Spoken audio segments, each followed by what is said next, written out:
I've met men who feared no jail cell, no judge, no grave. Men with knuckles scarred by bad choices and hearts hardened like old fence posts. But even the toughest outlaw still looks up when the thunder gets close. That's where it starts with the Father. Not some distant idea sitting soft in the clouds. I'm talking about the Father who laid the foundations with his bare hands, spoke dirt in the mountains and breath in the lungs. The Father is law, not man's law, higher than that. The kind of law that don't bend because you're tired or broken or mad at the world. He's the one who says right is right even when nobody's watching. The one who sees the secrets, the lies, the nights you don't talk about.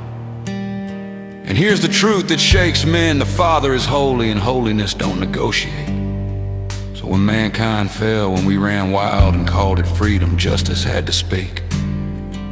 That's when the Son stepped out of heaven and into the dust. Jesus didn't ride in polished and clean. He came poor, came rejected, came walking the same rough roads we walk. He didn't preach from a throne, he preached from hillsides and gravesides. He ate with sinners, stood between mercy and the mob, and stared death straight in the eye.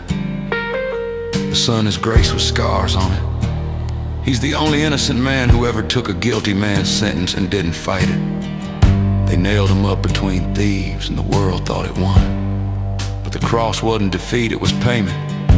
Justice got its due, mercy got its voice, and the grave found out it picked the wrong fight.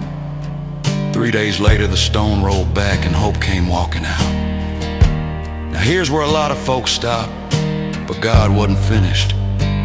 Because after the Son ascended, he didn't leave us orphans. He sent the Holy Spirit not as a story, not as a symbol, but as fire. The Spirit is God moving inside a man, conviction when you want to run, courage when you want to quit, a whisper that says that ain't who you are anymore. The Holy Spirit don't shout like the world. He presses, he pulls, he won't leave you comfortable in your chains. He's the one that wakes you up at 3 a.m. with truth you can't shake, the one that gives strength when willpower is gone. The Father planned it, the Son paid for it, the Spirit applies it. Law, grace, power. Not three gods, one working together like thunder, lightning, and rain. Separate in sound, but born from the same storm.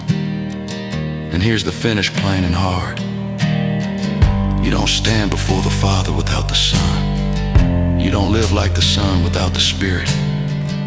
And you don't escape the Spirit once he comes calling.